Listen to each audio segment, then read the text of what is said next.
Hej och välkommen! This is just a quick tutorial on how you can set up a rule of thirds grid in Photoshop, which in my opinion is the most useful grid for image compositions. But let's get straight to the point and jump into Photoshop. In Photoshop I have this portrait that I want to crop using the rule of thirds grid. So first of all I have to make sure that I can actually see the grid, so I select Show Grid. And as you can see, the default grid is just a lot of squares.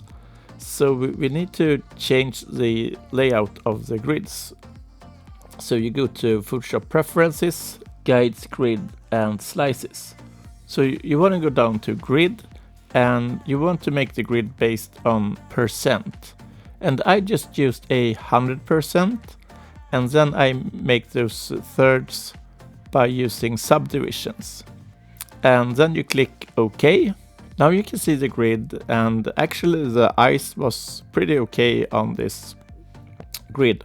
But I want to make a new composition where I want to keep the model on the right third grid.